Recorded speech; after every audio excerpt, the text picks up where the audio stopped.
You know, the early apostles of Jesus, क्या आप जानते हो यीशु मसीह के जो पहले के शिष्य थे, they had one big advantage over all of other Christians nowadays. और पहले जो प्रेरित थे उनके पास एक ऐसी चीज़ थी जो अधिक एक लाभ के तरह था अगर उनकी तुलना आज के सारे मसीहों से की जाए तो। You know what that was? क्या आप जानते हो उनके पास वो ऐसा क्या था? They spent 30 years being taught by their parents of the Old Testament. उन्हें 30 वर्ष उनके माता पिता ने पुराना नियम पढ़ाया था, The Old Covenant. पुरानी वाचा पढ़ाई थी। And the Old Covenant, the main word in the Old Covenant was not the grace of God. और पुरानी वाचा में जो मुख्य शब्द, जो प्रधान शब्द था वो परमेश्वर का अनुग्रह नहीं था, It was the fear of God. वो था परमेश्वर का भय। So they learned about the fear of God, fear of God, fear of God for 30 years. और इसलिए वे परमेश्वर के भय के बारे में, परमेश्वर के भय के बारे में, परमेश्वर के भय को 30 वर्षों तक वो सीखते रहे। And then they heard Jesus' message of the grace of God. और उसके बाद उन्होंने यीशु मसीह से परमेश्वर के अनुग्रह के संदेश को सुना। That's why their lives were so wonderful and powerful. इसी वजह से उनके जीवन इतने अद्भुत और इतने सामर्थ्य से भरे थे। The trouble with most Christians is they've never learned about the fear of God. They never कई मसीहों की समस्या ये है कि उन्होंने परमेश्वर के भय के बारे में सीखा ही नहीं है। read the Old Testament. वे कभी पुराने नियम पढ़ते ही नहीं हैं। They've come straight into the grace of God. It's something like वे अचानक से सीधे तौर पर परमेश्वर के अनुग्रह को सुनने लगे हैं। ये बिल्कुल ऐसा है, इसका उदाहरण अगर मैं दूँ तो going from kindergarten to college. आप सोच कर देखो कि कोई व्यक्ति बालवाड़ी से अचानक कॉलेज चले जाए तो, And you sit there in college and you can't understand most of the things going on. और फिर आप वहाँ कॉलेज में बैठते हो और आपको अधिकतर चीज़ें तो समझ ही नहीं आ रही कि क्या चल रहा है। Naturally, because you went straight from kindergarten to college. There were 10, 12 years of school they missed completely. और बिल्कुल स्वाभाविक है कि आपको वहाँ कुछ समझ नहीं आता, क्योंकि 10-12 वर्ष के स्कूल या स्कूल की पढ़ाई आप चूक गए हो। आप अचानक से कॉलेज से उठकर आप अचानक बालवाड़ी से उठकर कॉलेज चले गए हो। This I have found is the condition of lots and lots of Christians. और मैं पाता हूँ कि कई मसीहों की ये अवस्था है। So I thought we could hear a little message which was today's daily devotion before I speak. और मैंने सोचा कि आज का डेली डिवोशन है उसके एक भाग को हम सुनेंगे और फिर मैं आगे बांटूंगा। If the fear of God does not keep you from the things that Jesus spoke about, अगर परमेश्वर का भय आपको उन चीज़ों से नहीं बचा कर रखता जिन चीज़ों की बात यीशु मसीह करता था, then we haven't really understood the grace of God properly. फिर हमने वाकई से परमेश्वर के अनुग्रह को नहीं समझा है या सही तरीके से उसे नहीं समझा है। We can have a faulty understanding of grace. ये संभव है कि अनुग्रह का हमें एक गलत तरीके का हम उसे समझ बैठे, गलत तरीके से समझ बैठे हैं। Like I said last Sunday. जैसे मैंने पिछले रविवार को भी कहा।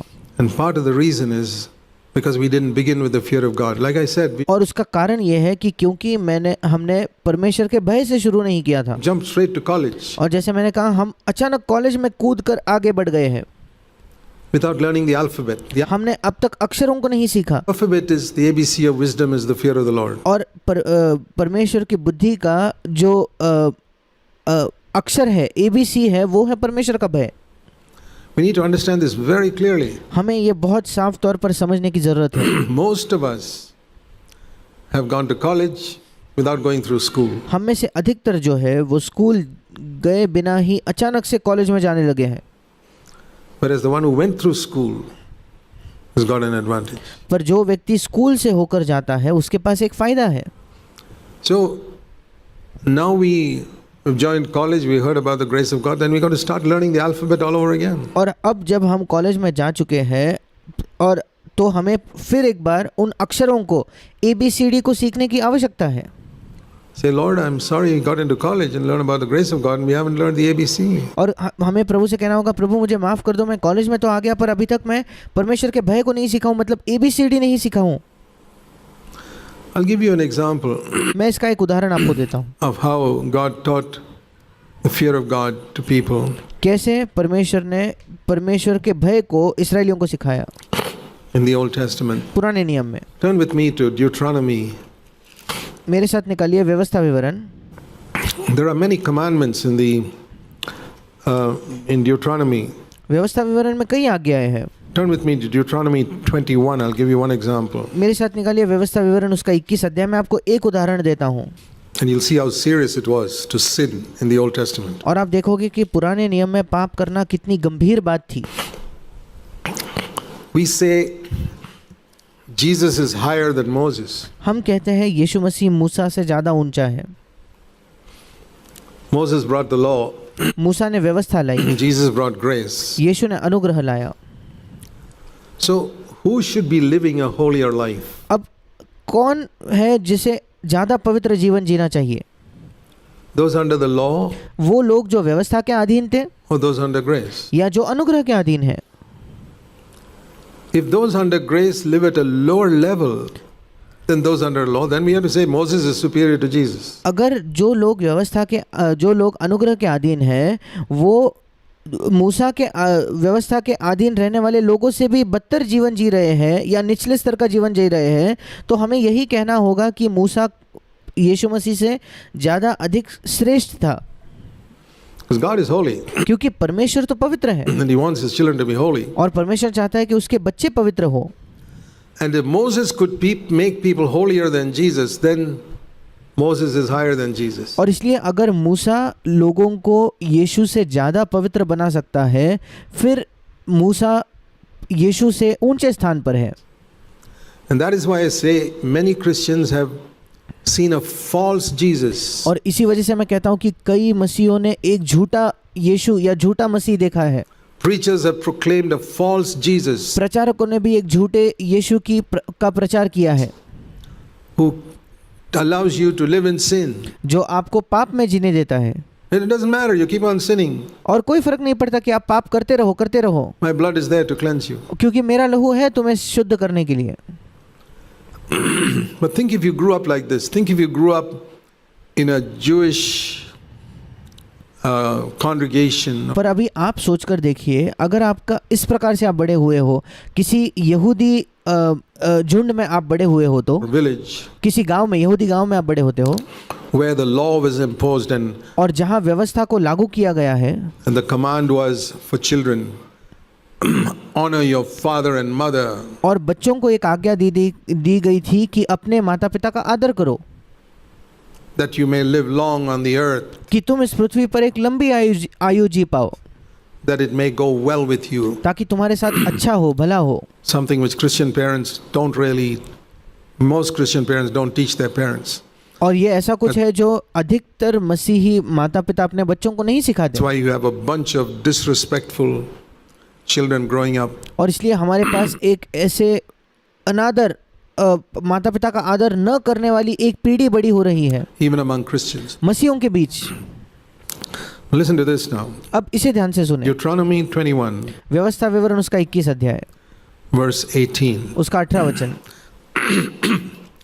If a man has a stubborn and rebellious son, यदि किसी का हठीला और दंगेत बेटा हो तो he will not obey his father जो अपने माता पिता की बात न माने or his mother. या अपने माता की बात नहीं You know मानता। anybody like that? क्या आप किसी ऐसे व्यक्ति को जानते हो क्या? In any of your homes? या आपके घरों में ऐसा कोई है क्या? Your children? आपके बच्चे ऐसे हैं क्या? And when they chastise him, that means they punish him. He will not even listen to them. और किंतु ताड़ना देने पर भी उनकी ना सुने, मतलब अगर वे उसको दंड देते हैं उसके बावजूद वो लड़का उनकी नहीं सुनता। What should the father and mother do? फिर माता पिता ने इसके विषय में क्या करना चाहिए? Today elders will say pray for him. आज जो है प्राचीन आपसे कहेंगे कि उसके लिए प्रार्थना कीजिए, One day he will change. एक दिन वो बदल जाएगा। Moses didn't say that. मूसा ने ये नहीं कहा। His father and mother will seize him, अगला वचन, तो उसके माता पिता उसे पकड़कर bring him to the elders of the city at the gateway of his hometown, उसे नगर से बाहर फाटक के निकट नगर के पुरनियों के सामने के पास ले जाए, प्राचीनों के सामने ले जाए, And they will say to the elders, this son of ours is stubborn और 20 वचन में वे नगर के पुरनियों से कहेंगे, हमारा ये बेटा हठीला और दंगैत है, and rebellious. He will not obey us. ये हमारी नहीं सुनता, He's just eating and drinking. ये उड़ाऊ और पियक्कड़ है, खाता पीता रहता है, A glutton and a drunkard. एक उड़ाऊ है और पियक्कड़ है। Then all the men of the city will stone that boy to death. 21 वचन, तब उस नगर के सब पुरुष उसे पथराव करके मार डालेंगे। Thus you will remove evil from your midst, and all of Israel would watch this. यूं तू अपने मध्य में से ऐसी बुराई को दूर करेगा और सारे इस्राएली से देखेंगे And they will learn to fear God. और इसे सुनकर भय खाएंगे। You and I would learn to fear God too if you saw that. अगर आप ऐसा दृश्य देखते तो आप और मैं भी परमेश्वर का भय मानना सीख जाते। And every child who disobeyed the parents would learn to fear God if they saw that. और हर एक माता पिता परमेश्वर का भय मानना सीख जाते अगर वो ऐसा कुछ देखते तो। That was how it was in the Old Testament. पुराने नियम में ऐसा था। It wasn't, oh, sin as much as you like, God will forgive you. पुराने नियम में एक ऐसा रवैया नहीं था कि तुम चाहो उतना पाप करो, परमेश्वर तुम्हें क्षमा करेगा। That's a false gospel. ये एक झूठा सुसमाचार है, False grace. Better to go back under law. झूठा अनुग्रह है। बेहतर है कि हम व्यवस्था के अधीन लौट जाए। See, there are three types of people in the world. Those देखिए, इस संसार में 3 प्रकार के लोग हैं। under no covenant, जो लोग किसी भी वाचा के अधीन नहीं हैं, no, N-O, no covenant. किसी भी वाचा के अधीन वे नहीं हैं। Those under old covenant, जो पुरानी वाचा के अधीन है and those under new covenant. और जो नई वाचा के अधीन है। And most Christians are under no covenant. और अधिकतर मसीही जो है वो किसी भी वाचा के अधीन नहीं है। If they were under old covenant, they would live like this. अगर वे पुरानी वाचा के अधीन होते तो कम से कम वो ऐसा जीते। If they are under new covenant, sin would not have dominion over them. अगर वे नई वाचा के अधीन होते तो पाप उन पर प्रभुता नहीं कर पाता। So which covenant are we under? और इसलिए हम किस वाचा के अधीन हैं? We can fool ourselves. हम अपने आप को मूर्ख बना सकते हैं। We are under no covenant. हम किसी भी वाचा के अधीन नहीं हैं। This verse doesn't apply to us. ये वचन हम पर लागू नहीं होता। If we have a stubborn, rebellious son, say, okay, he will change. अगर हमारा कोई हटीला, दंगैत, बलवा करने वाला बेटा है, हम कहते नहीं ठीक है वो तो बदल जाएगा। That's no covenant. ये है किसी भी वाचा के अधीन न होना। Old covenant means you got to stone him to death. पुरानी वाचा मतलब आपको उसका पथराव करके मार देना है। You say God doesn't give any hope to these people? No. और आप कहोगे कि परमेश्वर क्या ऐसे लोगों को आशा नहीं देता? नहीं, He did. उसने आशा दी थी। I mean, they waited and waited and waited for many years. This guy उन्होंने इंतजार किया, कई वर्षों तक उन्होंने उस लड़के का इंतजार किया। is about 18 years old and he still doesn't listen. ये लड़का लगभग 18 वर्ष का है और अब भी वो अपने माता पिता का नहीं सुनता। इसलिए Then the Lord says, stone him to death. We don't want such people in Israel. फिर प्रभु कहता है कि उसे पथराव करके मार देना, क्योंकि हम इस्राएल में ऐसे लोग चाहते ही नहीं है। Can you imagine how God treated those people? क्या आप कल्पना कर सकते हो कि परमेश्वर ने उन लोगों से कैसा बर्ताव किया? That's just to give you one indication of the seriousness of sin. ये केवल मैं इसलिए बता रहा हूँ कि आपको पाप की क्या गंभीरता है उसको मैं बता पाऊँ। If a girl committed adultery, अगर एक लड़की व्यभिचार करती तो she was stoned to death. She was उसे पथराव करके मार दिया जाता था। not allowed to live. उसको जीने की अनुमति ही नहीं थी। That was the law. वो व्यवस्था थी। You think Christians would accept that? क्या आपको लगता है मसीही ऐसे चीज को उसका स्वीकार करते हैं क्या? Today, Christian girls around the world commit adultery, play the fool. आज पूरे संसार में मसीही लड़कियां हैं जो व्यभिचार करते हैं, इस चीज को बड़े हल्के से लेते हैं, एक खेल समझते हैं। With boys all over and लड़कों के साथ बिल्कुल सहजता से संबंध रखते हैं it's not serious. और वे सोचते हैं ये गंभीर नहीं है। It's so rare to find a Christian girl today who's a virgin on the date of marriage. आज बहुत ही कम तरीके से पाया जाता है, शायद ही कहीं पाया जाता है कि कोई मसीही लड़की है जो अपने विवाह के दिन एक कुंवारी हो। Rare. बहुत ही कम। Why is that? ऐसा क्यों? They grow up calling themselves Christians, but they are under no covenant. क्योंकि वे बड़े होते हैं, अपने आप को मसीही बुलाते हैं, पर वो वाकई में तो किसी भी वाचा के अधीन नहीं है।